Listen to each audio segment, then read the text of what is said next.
I'm super delighted to be here and talking with both Itziar and then Sara about their wonderful, wonderful works.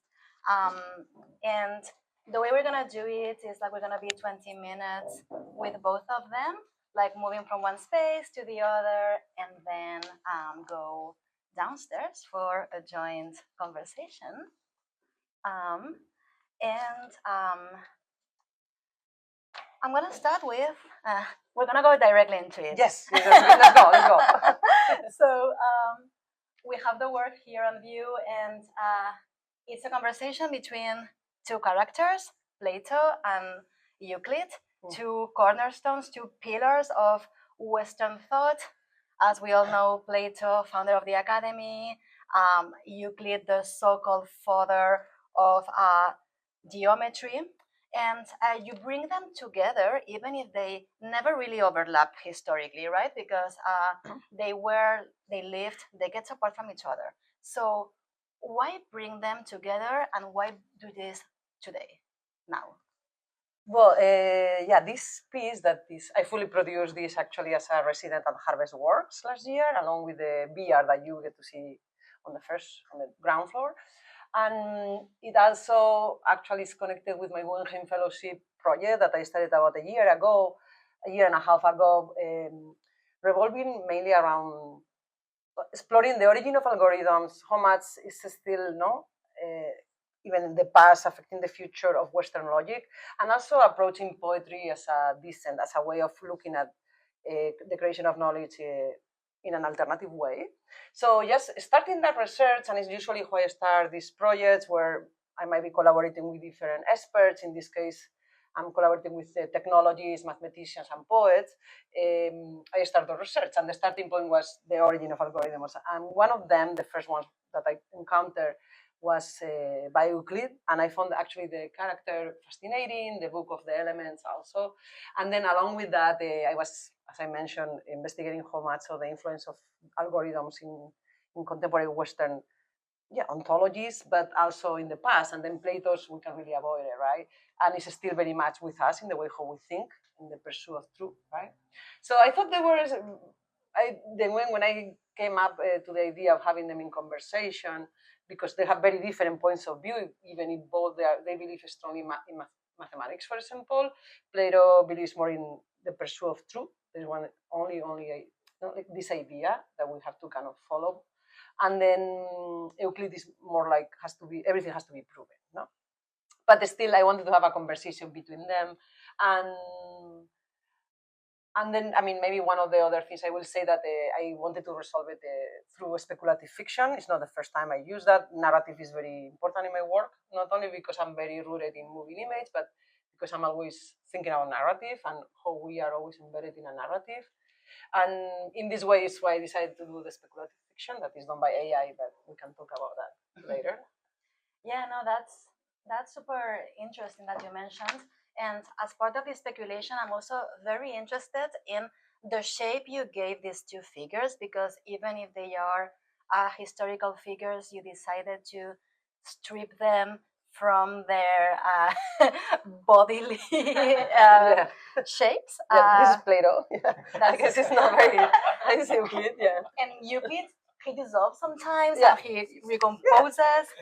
So why strip these figures from their bodies? What were you looking to do with this? I guess that the more simple answer would be like, why not? Because I mean, in my work, I'm always questioning this big construct and dominant narratives that we are always embedded. So why not, right? But if I elaborate that a little bit more, I mean, one of the main things of this entire body of work is I'm very preoccupied about how we are becoming with technology, how we are one at this point, but from a human decentering point of view. So when I came up with the idea and the decision of making this dialogue between these historical figures, I was like, but they can't really have like a human form. I really wanted to bring this non-human quality. And also, it's an aftermath of another project that has been very important the last 7 years, a trilogy named After Material, which actually analyzed the intersection of technology, matter, identity, and labor, but matter was very important. So in this case, also, I wanted to work with something very material, and the idea of working with Blender and Unity, that is how I produce this animation, was to kind of play around also with material, because one of the options is that you could give, I mean, this originally are two concrete pieces that I produce with my hands, and then they're 3D scan and then animated through software. But the quality that Euclid has, I wanted to signify that idea of not like just one single identity through material, just to signify that. And then the other thing that I maybe should mention now is that Plato is actually connected with the sculpture that you see in the back room. And you actually see that the one that is 3D scanned is the actual one that is there, and is being interacted with another piece. Yeah. So that also something that I maybe is even one of the first times that a sculpture of mine is part of the video so clearly. Yeah. Sometimes more like metaphorically or through semantics that the works talk to each other, but in this case, literally was scanning that one and kind of creating a world, in itself.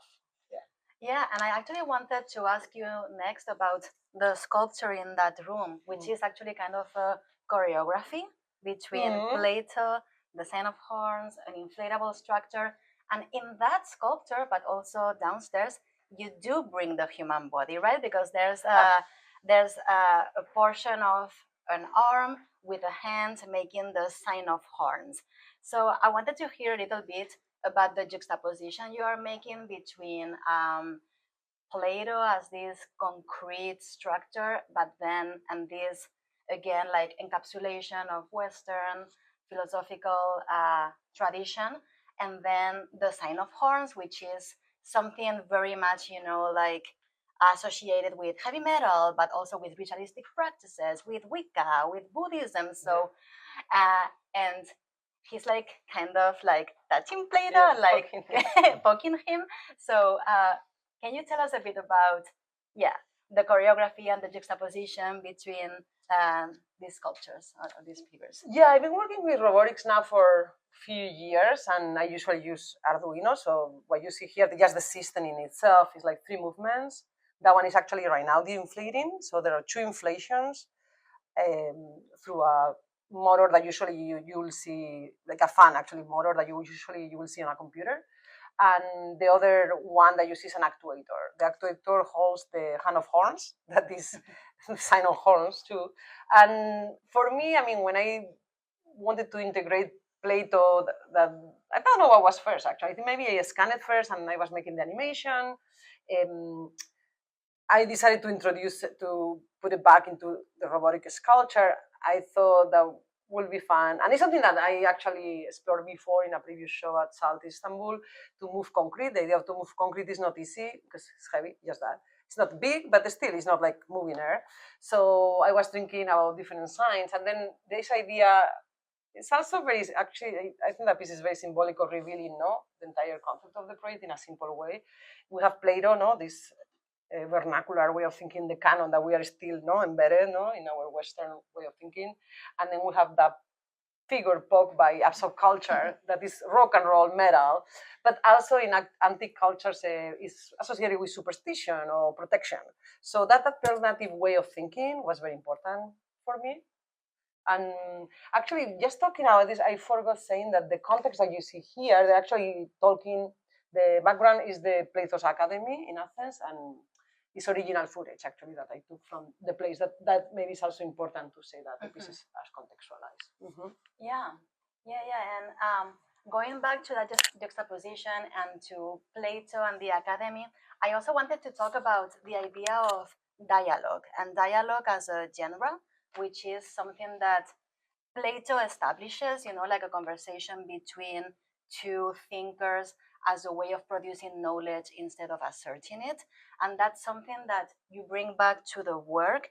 And that when we were talking about how you produce this piece, you even mentioned that you had done it as a collaboration also with an AI, like as a conversation with a chatbot. So can you talk about the importance of dialogue in your work and how it unfolds either both here but also in your practice and process at large? Yeah, well, my work, I mean, I work many times on my own, but I also collaborate with different experts and different artists or collaborators of different fields. So that is, I think, is already in itself a dialogue.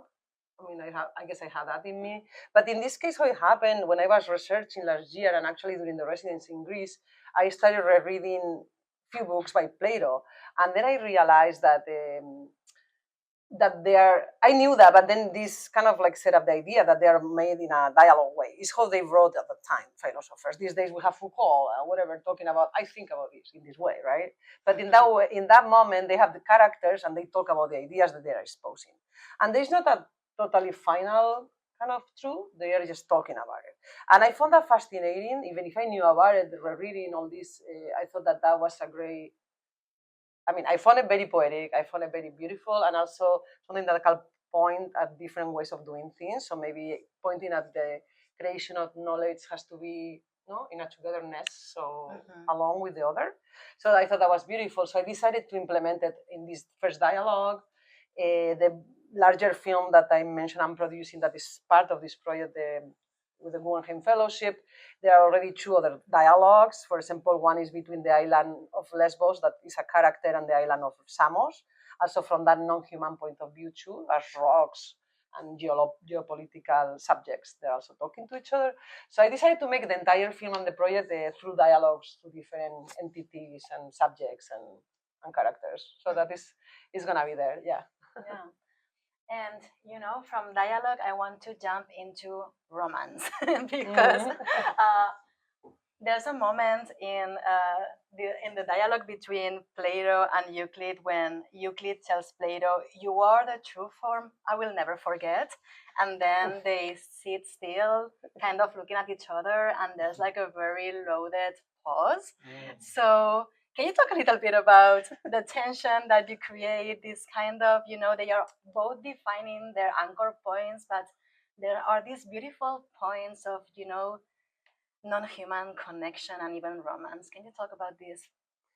Yeah, I mean, also to contextualize the piece by the people, mainly for the people that haven't listened to the text, it's really a kind of like a text that talks about what they both think. So it can be like a little bit dense. So in some point when I was scripting this, I was like, it kind of have to change. I mean, and for me, desire is always work. It's always in my work, and I thought was also a way of quitting, the characters. Like we have like here like the two supposed, like then talking about these serious things and the philosophies around life and representation and form, but then somehow they jump into this other kind of language.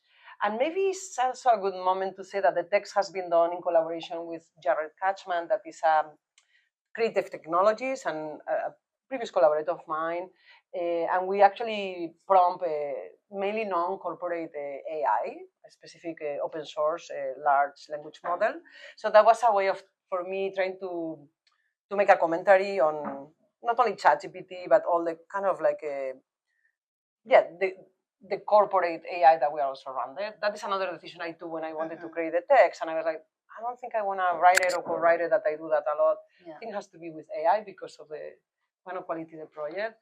And also, the last thing I will say is that this entire body of work is aside of what I say about trying to explore how we are becoming with technology from a non-human kind of point of view, but also the idea of how the past connects with the future is very important.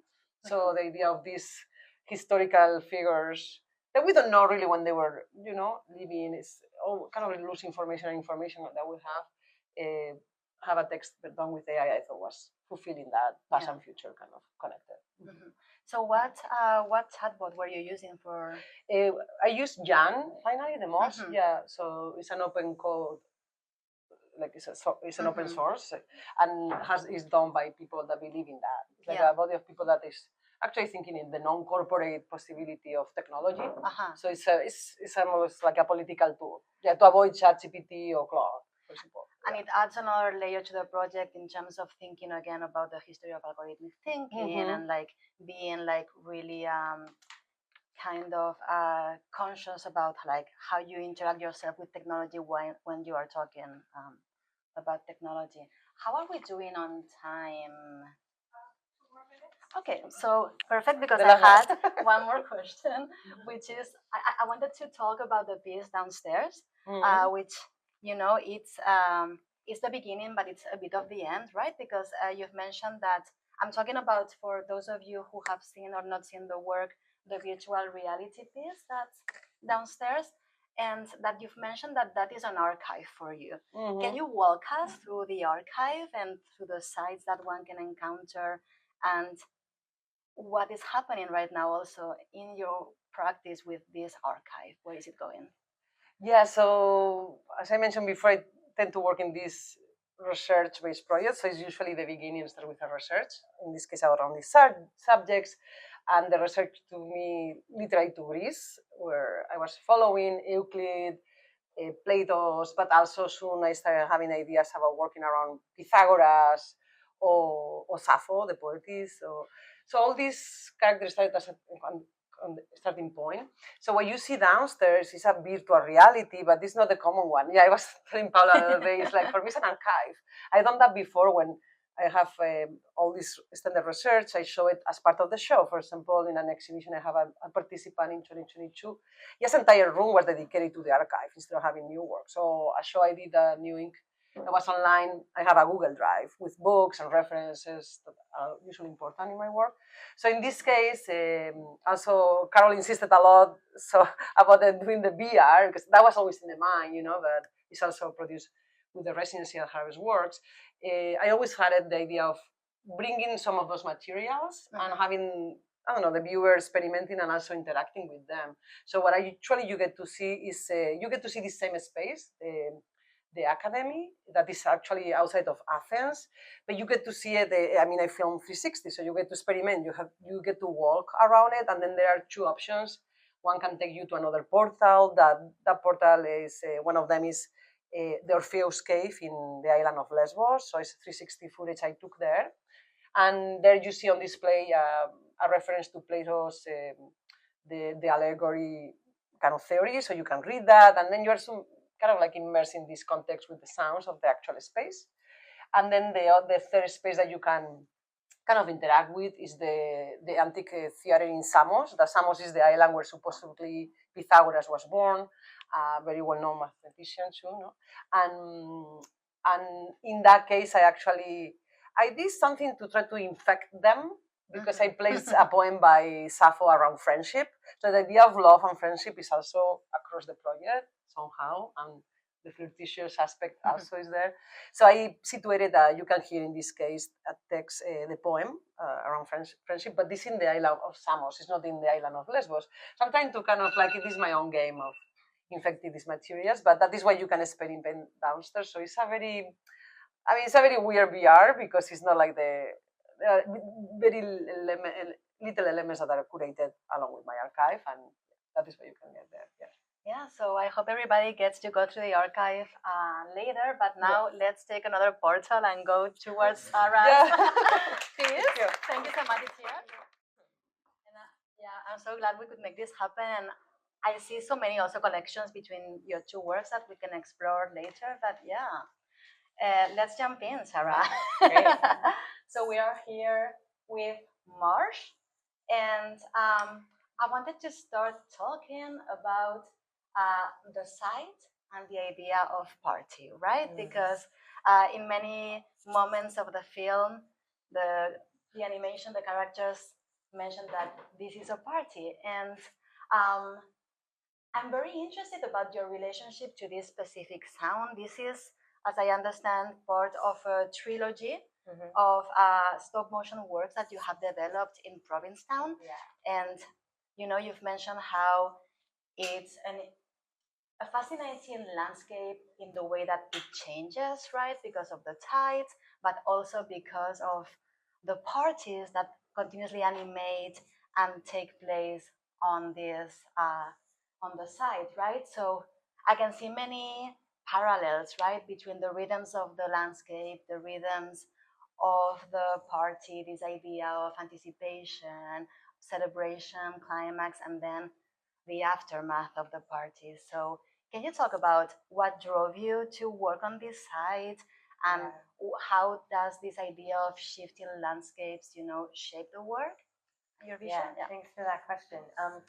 So yes, I've been making work in Provincetown for some years. I first did a fellowship at the Fine Arts Work Center 2018, 2019, and then I kept going back. And in this piece, Marsh, which was filmed in a saltwater marsh in Provincetown, I was interested in this like speculative relationship between the marsh and its constant change and the parties and the drag, the history of drag in Provincetown.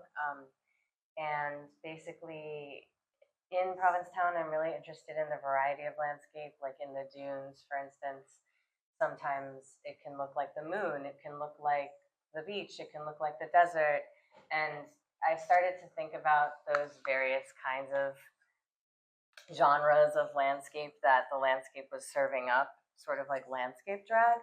And I felt like this marsh at the west end of town was the highest site of landscape drag in town because it's next to this breakwater that you can walk across to the very tip of Cape Cod. I should actually backtrack and just say that Provincetown, for those of you who are not familiar, is a place with really rich art, literary, and also queer histories. And so part of my draw to the landscape has always been thinking about the many queer artists and writers who have passed through it, left marks there, had sexual alliances there. It's this really creative space that has been very inspiring as a very experimental space for many decades. And I felt like working in stop motion in that space was a way to sort of dance with those people who have passed through those spaces. So back to the marsh and the breakwater. I was particularly interested in exploring this idea of landscape drag here because every 6 hours there's such a radical change in the landscape. It goes from like full oceanscape to full desert vibes and back again. And that was the initial sort of prompt that I gave myself to sort of respond to that. And I imagine we're going to talk about the process. But yeah, but all these cycles, like that, it's not just that there are parties, like gay parties happening all the time in Provincetown, but also that it's a place with a real high season in summer and a real not high season in the winter. And so the town itself is always on these wild cycles as well. Let's jump into the process because I think it would be great for all of you to understand also how you like produce this work, because it's both stop motion and a combination of film, right? And what we see are also puppets, right? So can you talk a little bit about your background in ventriloquism, but also how you like literally produced the works? Yes. So basically, Marsh and also a prior piece that I made in Provincetown called Mirror Ball, it's totally improvised. So I'll make the puppets and then I'll go out to a certain location and I respond for however many hours I'm animating with completely improvised stop motion. And I'm really interested in doing that in this medium that traditionally is never improvised because it's so incredibly time intensive. It's usually very storyboarded out, and I sort of felt like it was a prompt from the landscape. So Provincetown is set on aquatic sand that's always moving, and so there's a kind of fluidity of landscape that I think permeates the vibes in town, and I was sort of taking that as a prompt to really go push the improvisation as far as possible. Filming in a marsh where there's salt water like inundating your filming space every 6 hours that was like the most extreme private durational stop motion improv that I've ever done. Also, I should say I made this whole project thanks to the Harvestworks residency, and thank you, Carol and Ivana and everyone for supporting it. It totally enabled me to go to Provincetown, make this, and do all the sound. But back to the process. The puppets are made out of all different things. Like this puppet is made out of marsh hay, which is also the grass. It's like it dies, it becomes this hay, and then it gets pushed to the edges of the marsh, and so it sort of marks the highest point that the tide has gotten to. And then there are a couple of puppets that are made out of peat, which is the spongy mud-like material that also is coating this credits video that you can see on your way out. And peat is this carbon sinking force in marshes across the earth because it traps partially decaying plants and whatnot. And then some of the puppets are more traditional stop motion puppets with they all have wire armatures, but with foam and various things. Yeah. And can we talk a little bit more about the characters? Because I love what you said about the fluidity of the landscape, and it's super beautiful to me that you can almost never tell when the landscape ends and the character, the puppet begins, or vice versa. There's even a moment in the animation when one of the characters sings, "The edges of me or the edges of you." So there's this fluidity all the time, like pervading the characters with the landscape. So can you speak a little bit about what does it mean to give voice to the landscape through these characters, but also how did you land on these figures? Who are we seeing? Who are these characters for you? Yeah. Well, I felt like the cast needed to all sort of animate the landscape in different ways.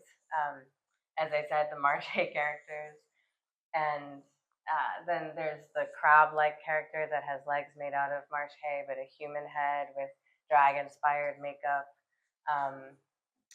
And basically, I was interested in the animation sort of responding in every scene to the chance operations of whatever happened to be in the frame, in the environment, but also sort of bringing out something about these cycles of the marsh. And I did a lot of site visits and went into it, as I said, thinking about landscape drag. But then every time I would visit the marsh, it was also so much about decay and death. Like with every reveal of low tide, there are just all these dead organisms, and then the tide comes and takes them away, and like there's this decomposition that's happening, and just so much animacy. Like here, there are some crabs that come in, and then so much of my footage ended up.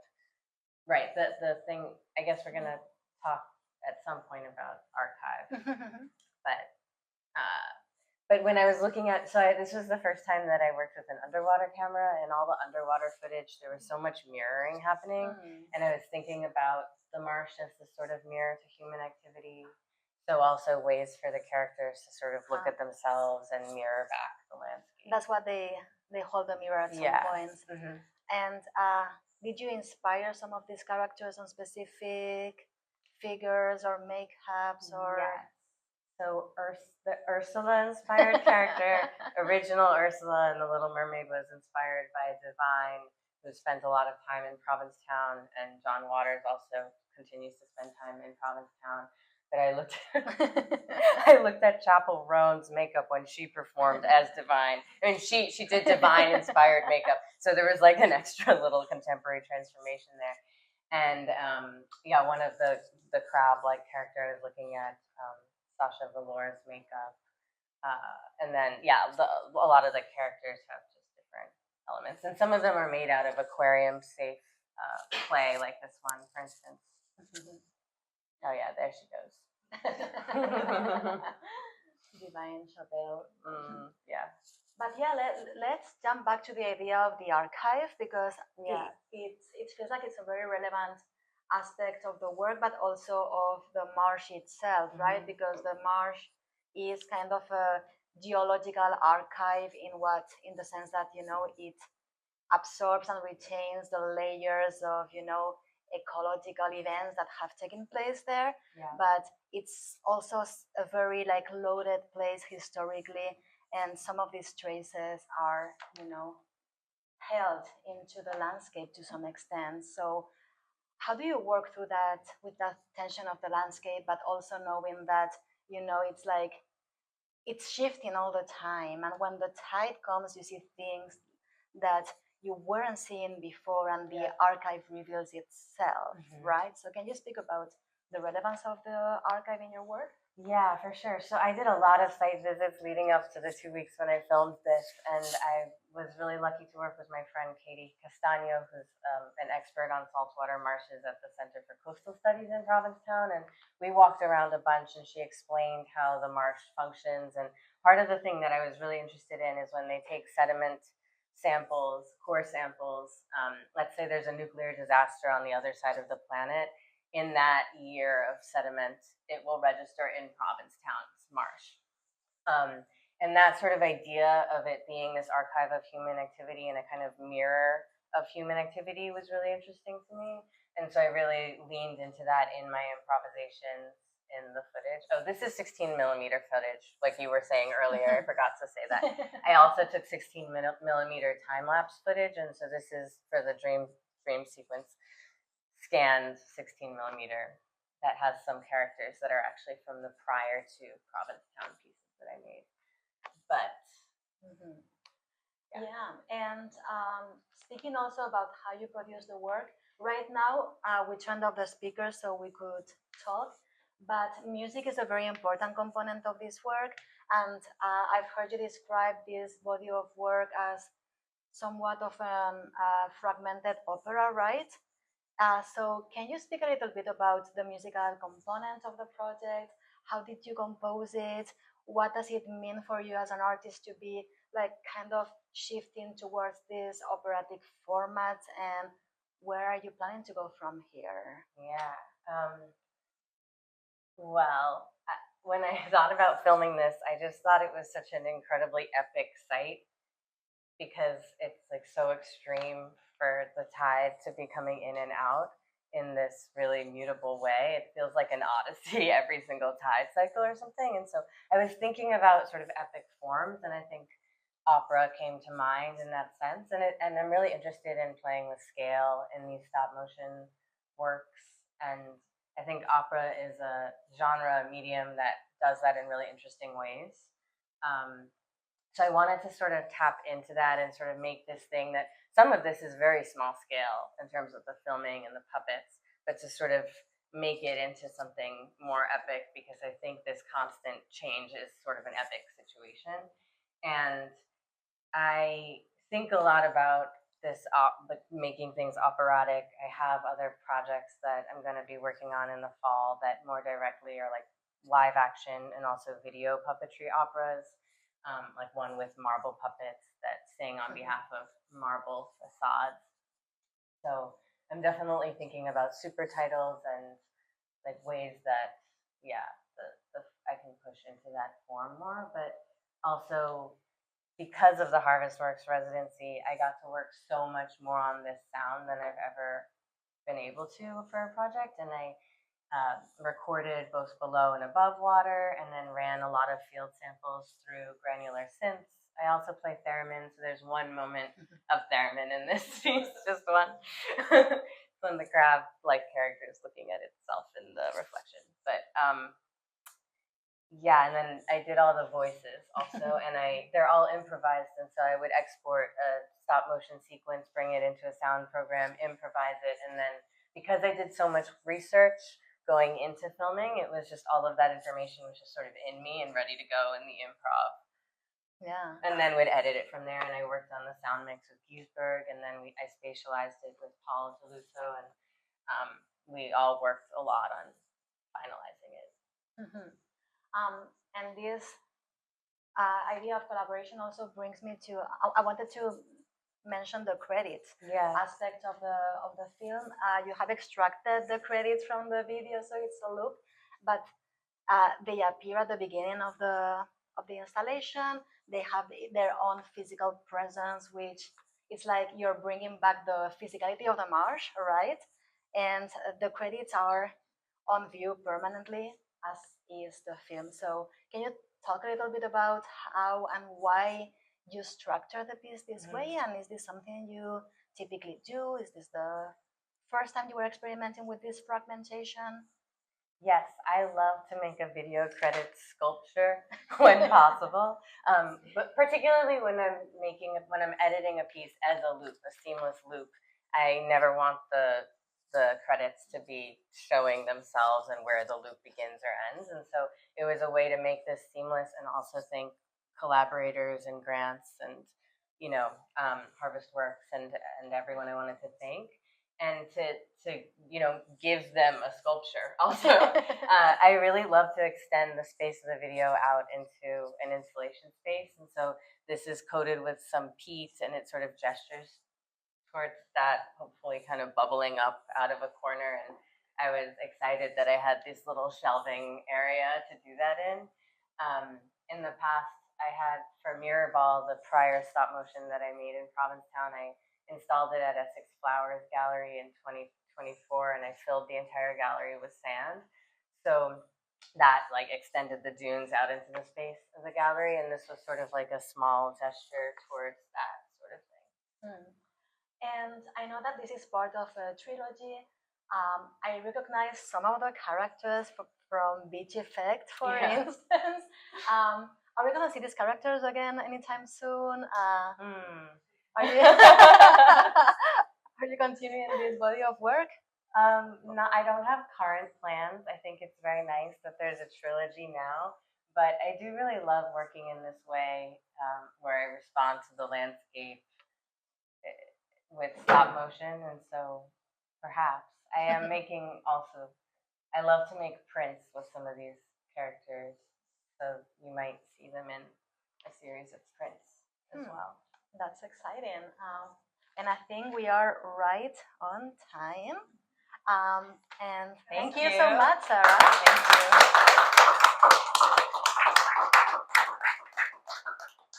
Perhaps we can go all downstairs for a final conversation, and we are so. Let's start the final portion. And I'm just gonna ask you a few questions for both of you, and then I hope that you all also have your own questions for both Itziar and Sarah. But the first thing I wanted to ask is about your use of animation.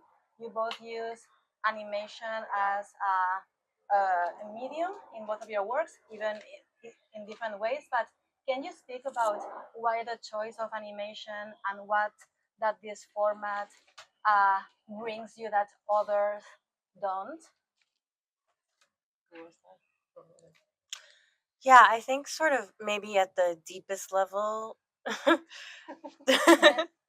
things that maybe seem like they can't move, you can move. And so that means that anything that seems like it's sort of solidified and can't be changed, maybe can be. And so I'm really interested in that. Yes, for me it's actually kind of funny because I close a circle. I started making animation, stop motion, when I was in my 20s, and I did that for like 10 years. So it's when I started actually as an emergent artist. So this is my first animation in like 20 years, or I don't know, maybe 30. I lost track. So that is something interesting for me to think about. I did it with very different. It's not stop motion. It's like software, post production, Blender, and Unity. But in my case, I think was very much attached to the concept. Yeah. I'm working with materials and materiality and rethinking around it. So the idea of giving movement to things, you have to think about movement, but also physics if you want to. It's an option. But I really thought about that, and it's what I thought there had to be an animation. And then also the idea of integrating my own sculpture in the animation, I thought was interesting to create this cacophony, of meanings. And was this the first time you were working with Unity? Yeah. It's actually thanks to Harvestworks, thinking of. But yeah, it's true. Yeah, I actually learned while doing it with actually Daniel Pachter, that is amazing. Is the person that was part of Harvestworks helping with the making of it. And I work at Blender and Unity both, and then for the VR, the virtual realities through Unity. So Yeah, and I mean, we've already been discussing there's many parallels that cross over your works.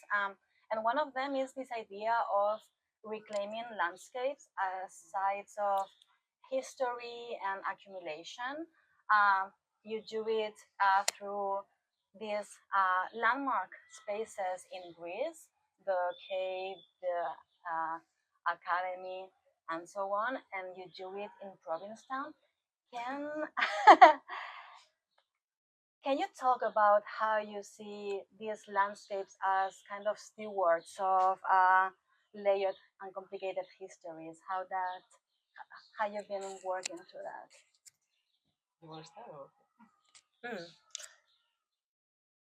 Yeah, I guess I've been seeing that as this, as I was saying earlier, like to make contact with these various legacies in a really embodied way, which is another thing that stop motion in particular lets me do. Like when I'm working with the stop motion puppets, it's not a literal extension of my body, but I am projecting my body into these puppets. And sometimes I'll get up and when I'm like, how is the puppet going to extend the hand, I will do it physically. And so there's this way in which these projects in particular, very different from other projects that don't have this direct landscape relationship or embodied relationship in this way, really put me back into my body in this space, in the sort of here and now. And I guess the other thing about it that I didn't have a chance to say earlier was just that time becomes very, very confusing, um, where it's like the real time, whatever that means, of animating becomes so incredibly sped up. And then the puppet's time becomes so much slower than the landscape's time. And that sort of confusion of temporalities that I'm able to get by animating this way in that landscape is really interesting for me. Like, I just am always confused in a way that I enjoy. Yeah, I guess for me, landscape is the same as architecture. Many times I use it as characters in my films. And in this case, as I mentioned a few times, the research was very important, the starting point of the research. And that I always do. I always try to go to the places that are hold the meaning. I love history myself, but I also think they're really loaded, right? Yeah. You can almost feel what happened there. So it's a way of bringing the past to the present and maybe hopefully to the future of possibilities, no? The way how we think, how we are. So that I think is what I'm trying to kind of bring the subjectivity of the space, but also as a character. And something that I didn't mention before in this project, the entire film that I'm saying that relates to the idea of post-production as production is also very important. So the idea of what I do after just filming maybe a little bit is equally important to the production. So that is also there. And I think it's also very beautiful in both of your works that you are reclaiming very particular landscapes, right? Because these are not idyllic, bucolic landscapes. They are very complex. They hold of these many histories, but it's beautiful that they acquire so much relevance as the kind of another character in your work, and they are not the landscapes that have typically been the subject of like uh, landscape portraiture, or it's like you're reclaiming kind of the marsh, kind of okay, it's these historical spaces, but if you don't know what these spaces are, they it's like Yeah, they can be mundane. I mean, they can be very mundane. So I also like this tension a lot. yeah, when I visit the Play-Doh's Academy, in that case, actually, it's not in the middle of the city of Athens. It's actually super far and kind of like it's a everyday life, kind of like a little bit abandoned park. So I actually that affected me into kind of like I'm gonna film here because also no, it's easier, but it's also because I like that. Yeah, was hoping to get meaning too. No. Yeah, there is such a strong history of plein air painting in Provincetown because the landscape in certain places is really bucolic and gorgeous, and people love to be out there painting for hours on end. And so the plein air stop motion that I'm doing is sort of like playing on that history, but then the marsh itself in that location is like very degraded, and there are creative projects that happen there, but to film like the degraded areas, and to like sort of let these characters have a fantastical experience there is its own thing.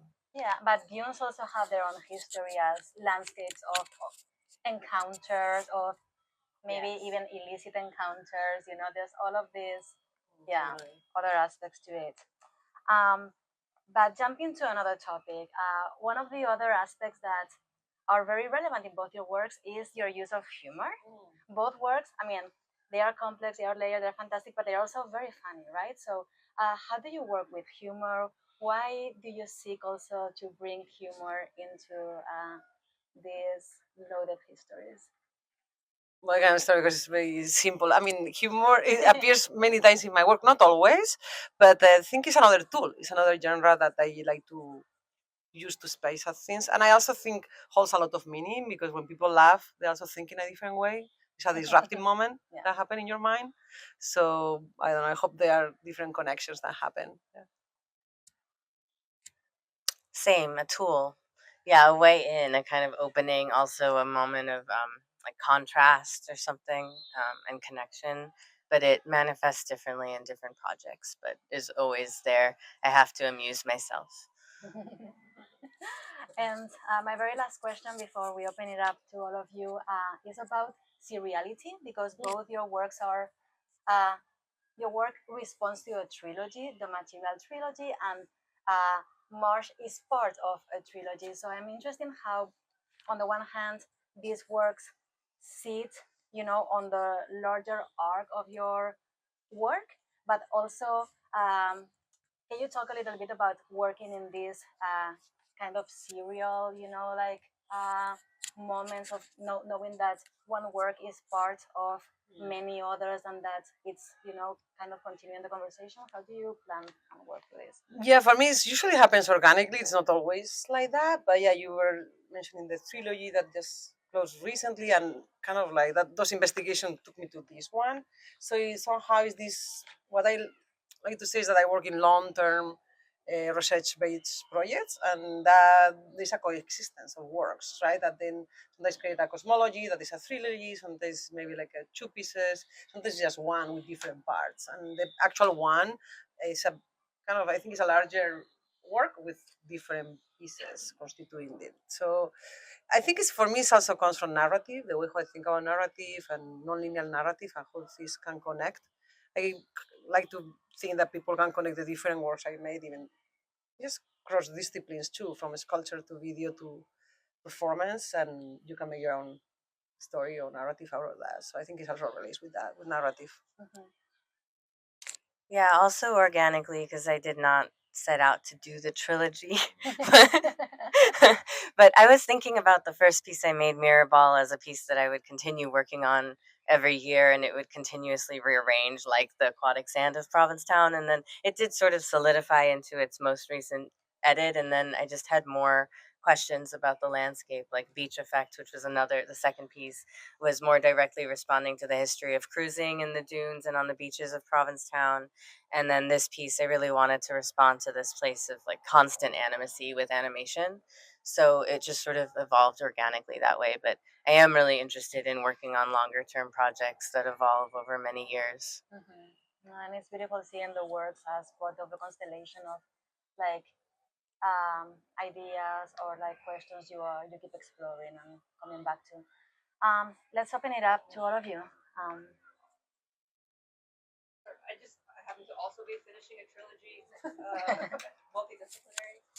Sorry, I'll just repeat. I'm also finishing a trilogy that like evolved from a performance work to an experimental film. Now it's installation performance, and I'm just reflecting on how this most recent work, just all the surprises that it held. Like I would have never like woken up and decided to do that particular version. And so you just touched about the new projects you decided to do, and I'm kind of curious what kind of surprises emerged in this latest version. How do your feelings change about those things? Did it expose things that were latent in the first ones that you didn't even know about that were important to you? Yeah, open it up to you guys. Well, for me, this specific animation is a scene in the larger film that I'm making with the Guggenheim Fellowship. So I think that happens also organically when I was starting to work with the research and the materials, and so that is how it's gonna exist in this way, and that is part of the process of making. I don't know if that is answering, but yeah. Yeah, I mean, so many surprises when you're filming a stop motion outside in a saltwater environment. Um, yeah, I'm not sure. I'm blanking a little bit, but every time I've made one of these, I learned so much. I had to plan for this one more than any of the others because it was a more condensed timeline, and also the salt water and lithium batteries. It's a really dangerous combination. And so there was like, it was a very different process in that way. And I think also the footage as I watched it, since it's all improvised, I guess I was surprised, but it's not so surprising just how striking the underwater footage was.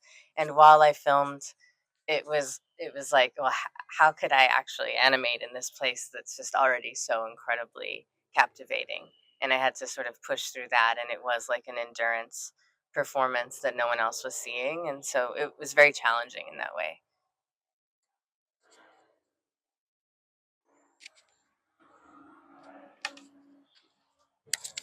I have two different questions. For Itziar, I'm really curious. I was really struck by the M dashes and some. Sorry, 1 second. Oh, the M dashes.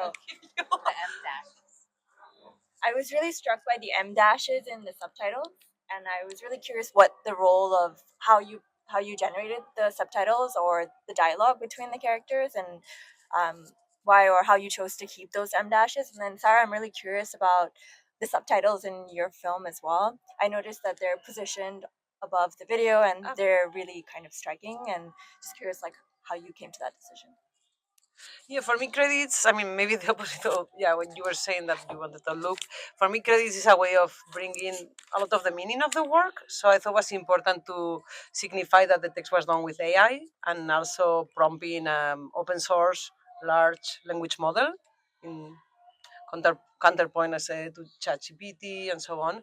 So I thought it was important to have the credits with all that information, equally to the locations, to kind of signify that there's actual footage that I just didn't unload from the internet. I went to those places and I filmed there in 360 and regular filmmaking. So I think that is, yeah, that is the importance of having the credits there. Yeah, and of course, thank you everyone. Is that what you were asking? The captions. The captions.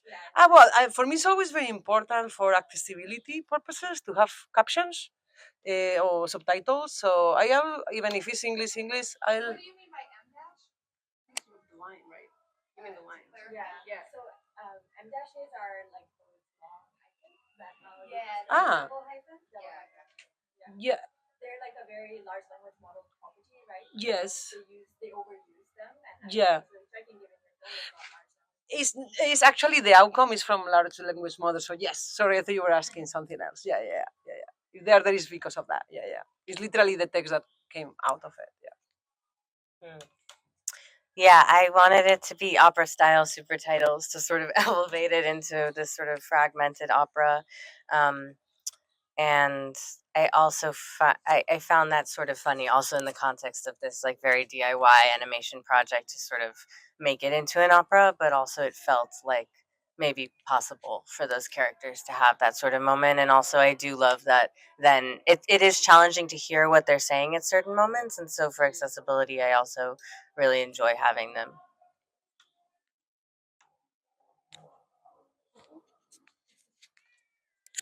Any last questions?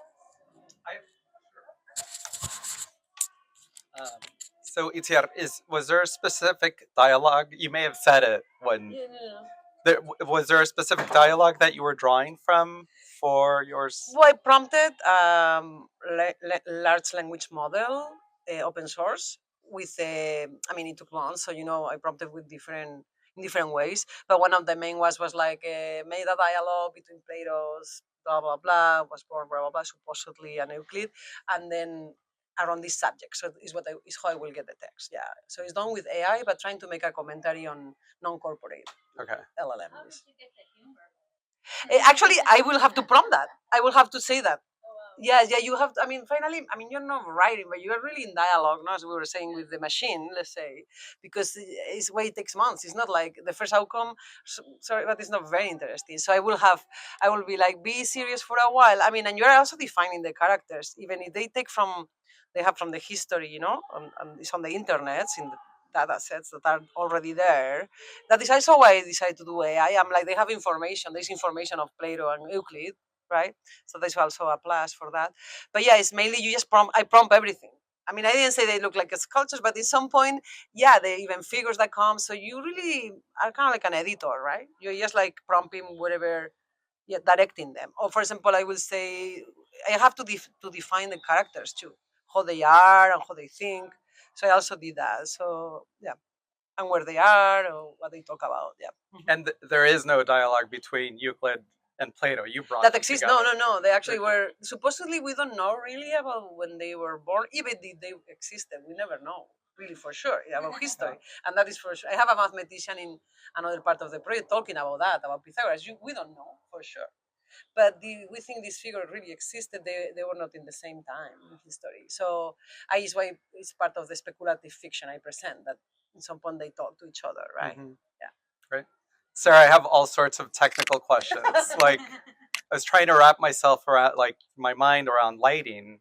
You must have, did you go and animate at the same time over various days, or were they kept very short? Like, I was just trying to think, like, because the lighting's going to change. Did you animate on twos? Like, yeah. Every sequence is animated at a different frame rate, but I'm often doing a very high, like a pretty high frame rate to begin with for stop motion. I'm using Dragon Frame, which allows me to change the frame rate. I would animate, some of them are like 6-hour stretches, and I was actually doing it according to the tidal cycle and not time of day. And so, I try to start at low tide and go to high tide or vice versa. And then the light was just what it is, and I don't change it in the color correction or anything. So what was your setup? Like on a given day, you would take a table, a tripod, like, yeah, I'm I would curious. take a little tripod, my camera. It was connected to my laptop. I have sand protective things that I put around my laptop and a tent for the sun and the sand. I see images. It's amazing to see you working.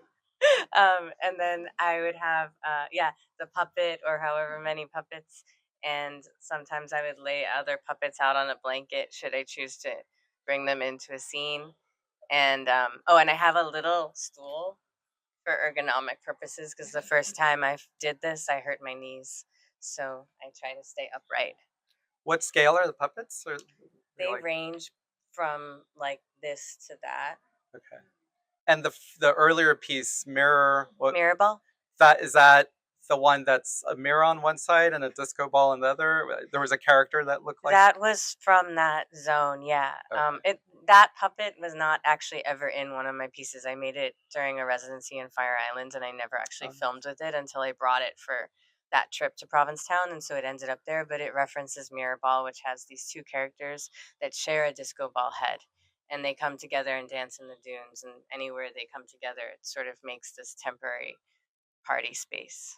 One more question. So are both your pieces narrated? Like if we went in there not for presentations, we'd hear we'd hear audio. Okay. Mine has is a dialogue between these two figures, and your Mine, they're singing. And you used your voice. My voice. What voice did you use for the It's also computer generated. Uh-huh. Yeah. I mean, giving character the same, thinking about who they are, what they can be, and accents and different things. But yeah, it's computer generated. Yeah. Thank you. Thank you. Rebecca. Thank you. And now I invite all of you to go see both works and all of the rest of the exhibition created by Carol, which is so amazing, and listen to both pieces again. Thank you. Thank you, Paula. Thank you. Thank you.